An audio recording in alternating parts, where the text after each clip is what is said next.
तो बच्चों आज हम पढ़ने जा रहे हैं एलसीएम एंड एचसीएफ यानी कि लासा और मासा। इंग्लिश में बोलते हैं लघुत्तम समापवर्त और महत्तम समापवर्तक यानी कि least common multiples and highest common factor. Least का मतलब आप लोवेस्ट भी समझ सकते हैं, ठीक है, कहीं कहीं पर लोवेस्ट भी लिखा जाता है। तो इसको हम देखेंगे, इसका मतलब क्या है, मल्टीपल्स को और फैक्टर को हमें पहले समझना है। फैक्टर वो है जिससे हम किसी संख्या में गुणा कर सकते हैं, और मल्टीपल्स क्या होता है, उस संख्या से किसी नंबर में गुणा कर सकते हैं, ठीक है। एग्जाम्पल समझते हैं। एग्जाम्पल के लिए हमारे पास सपोज करो 12 है। 12 में हम किस किस नंबर से गुणा कर सकते हैं जो कि पूरी तरीके से डिवाइड हो जाए। हम इसमें नंबर से कर सकते हैं 2 से, फिर 3 से, 2 6 जा 12, 3 4 जा 12, 4 से, 4 3 जा 12, और 5 से हम नहीं कर सकते, 6 से, 6 2 जा 12, और इटसेल्फ यानी कि 12 से, ठीक है। इन नंबर से हम इसमें डिवाइड कर सकते हैं। 2 3 4 6 और 12 से हम 12 में डिवाइड कर सकते हैं, ठीक है। तो ये फैक्टर है इसके। 12 के फैक्टर क्या क्या हुए, 2 3 4 6 और 12, ठीक है। अब मल्टीपल्स को समझते हैं। मल्टीपल्स का मतलब है 12 से, इस नंबर से हम जिसमें मल्टीप्लाई कर पाए। तो 12 का 12 1 जा 12, 12 2 जा 24, 3 टाइम्स में 36, 4 टाइम्स में 48, इस तरीके से हमारे पास बहुत सारे नंबर मिल सकते हैं, ठीक है। तो मल्टीपल्स में क्या होगा, हम 12 से डिवाइड करना है। इसमें 12 से इन नंबर में हम डिवाइड करेंगे तो हमारे पास एक नंबर मिलेगा, होल नंबर मिल जाएगा, ठीक है। और फैक्टर से हमें डिवाइड कर सकते हैं। तो फैक्टर और मल्टीपल्स का अंतर यहाँ पे हमें समझने की बात है। हम इसमें अब देखते हैं एलसीएम और एचसीएफ, लासा और मासा, वो कैसे देखेंगे। हमें उसके लिए कम से कम 2 नंबर लेने पड़ेंगे। तो हम एक और नंबर लेते हैं, सपोज करो 18, ठीक है। तो 18 के साथ हम फैक्टर और मल्टीपल्स निकालेंगे। तो इसका मल्टीपल्स अगर हम पहले निकालते हैं तो देखो मल्टीपल्स का 18 1 जा 18, 18 2 जा 36, 3 जा 54, उसके बाद 72, इसी तरीके से हमारे पास बहुत सारे नंबर मिल जाते हैं, ठीक है। और इसका फैक्टर देखने वाली बात है। 18 किससे किससे डिवाइड होगा, 2 से डिवाइड होगा, ठीक है। उसके बाद 3 से डिवाइड होगा, 2 9 जा, 3 6 जा, 4 से नहीं होगा, 5 से नहीं होगा, 6 से होगा, 6 3 जा 18, उसका 5 7 से नहीं होगा, 8 से नहीं होगा, 9 से होगा, 9 2 जा 18, और उसके बाद 12 18 से होगा, 18 1 जा 18, ठीक है। तो 18 के फैक्टर्स क्या होंगे, 2 3 6 9 18, ओके। और इसके मल्टीपल्स क्या होंगे, 18 36 54 और 72, इसी तरीके से आगे जाता रहेगा। लेकिन फैक्टर हमारे पास लिमिट में होते हैं, फैक्टर लिमिट में होते हैं। तो हम यहाँ पे जब हम एचसीएफ और एलसीएम निकालते हैं दोनों नंबर का, किसका, 12 और 18 का, तो उसके लिए क्या करना पड़ता है, हम यहाँ पे पढ़ेंगे। सबसे पहले देखते हैं क्या पढ़ना है, हाईएस्ट कॉमन और फैक्टर, ठीक है, कॉमन फैक्टर। तो हमारे हम फैक्टर पढ़ रहे हैं यहाँ पर, और कॉमन क्या है, इन दोनों में जो दोनों में हो, और हाईएस्ट वो सबसे बड़ा। अभी यहाँ पे देखो हमारे पास इसमें 2 कॉमन है, 2 कॉमन है ना, इसके बाद 3 भी कॉमन है, दोनों में है ना, ठीक है। अभी यहाँ पे देखो 4 यहाँ पर है लेकिन यहाँ पर नहीं है। इसके बाद 6 हमारे पास कॉमन होता है, ठीक है, 6 हमारे पास कॉमन हुआ। 9 यहाँ पर है लेकिन यहाँ पर नहीं है। 12 यहाँ पर है लेकिन यहाँ पर नहीं है। 18 यहाँ पर है लेकिन यहाँ पर नहीं है। तो हमारे पास एक नंबर मिलता है, क्या हाईएस्ट नंबर कौन सा मिलता है, 6। तो हमारे पास एचसीएफ क्या बनेगा, 6। क्लियर हुआ। अब यहाँ पर देखते हैं मल्टीपल्स में। मल्टीपल्स क्या होता है, लोवेस्ट यानी कि लीस्ट।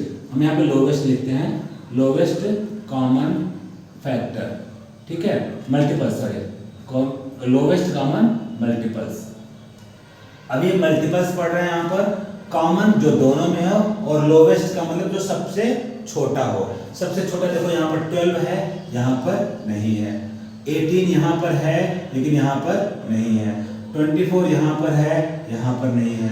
36 यहाँ पर भी है और यहाँ पर भी है, यानी कि हमारे पास 36 एक नंबर मिल गया जो सबसे छोटा है।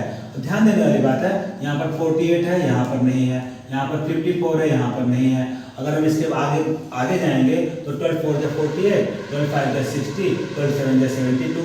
यहाँ पर देखो 60 तो नहीं होगा लेकिन 72 फिर से कॉमन बनता है, ठीक है। लेकिन हमें क्या रखना है, लोवेस्ट, सबसे छोटा नंबर कौन सा है 36। हमें ये नंबर कॉमन मिलता है जो सबसे छोटा है, यानी कि 36।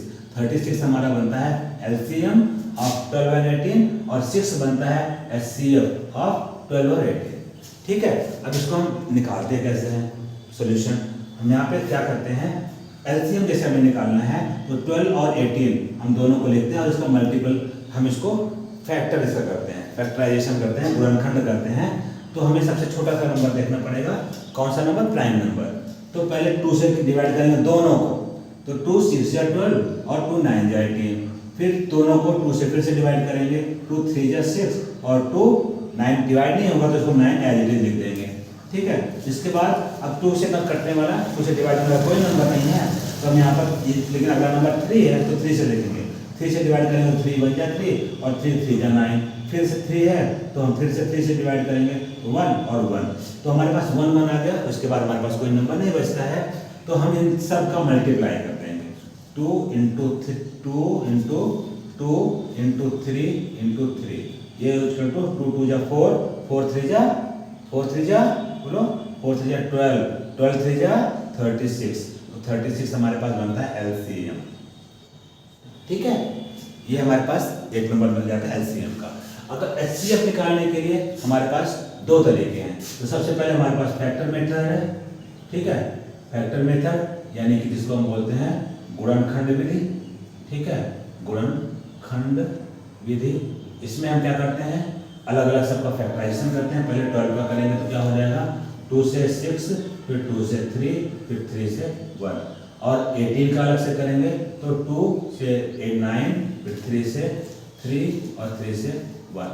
तो हमारे पास मिलेगा 12 का क्या मिलेगा, 12 का मिलेगा 2 इंटू 2 इंटू 3, और 18 का क्या मिलेगा 2 इंटू 3 इंटू 3। तो हमें यहाँ पे देखना पड़ेगा हमारे पास कॉमन क्या है, दोनों में कॉमन क्या है। यहाँ देखो 2 हमारे पास कॉमन है, ठीक है, यहाँ एक 3 कॉमन है, तो हमें यहाँ चाहिए 3 को ले, चाहिए 3 को ले। अब इसके बाद इसमें 2 है लेकिन इसमें नहीं है, इसमें 3 है, इसमें नहीं है, तो हम क्या करेंगे 2 और 3 हमारे पास 2 इंटू 3, ये हमारे पास जो होगा 6, ये हमारे पास एचसीएफ हो जाएगा। ठीक है, ये होता है हमारे पास क्या चीज़ हो गया, ये हो गया एचसीएफ, किससे, फैक्टर मेथड। अब एक दूसरा मेथड भी है जिसको बोलते हैं डिवीजन मेथड। क्या बोलते हैं, डिवीजन मेथड। हम यहाँ पर इसको समझ लेते हैं, ये लास्ट है। ठीक है, इसको बोलते हैं भाग विधि। ठीक है, भाग विधि, इससे क्या करते हैं, हमारे पास जो छोटा नंबर है, हमारे पास जो छोटा नंबर है 12 से हम 18 में डिवीजन करेंगे, 12 से 18 में डिवीजन करेंगे तो कितनी बार जाएगा, एक बार गया, और 12 1 12 आया तो क्या हमारे पास रिजल्ट आया 6। ठीक है, अब यहाँ अगर कोई रिमाइंडर बच रहा है, यानी कोई शेष बच रहा है, तो हमें जिससे हमने डिवीजन किया था उसमें हम फिर से डिवीजन करेंगे।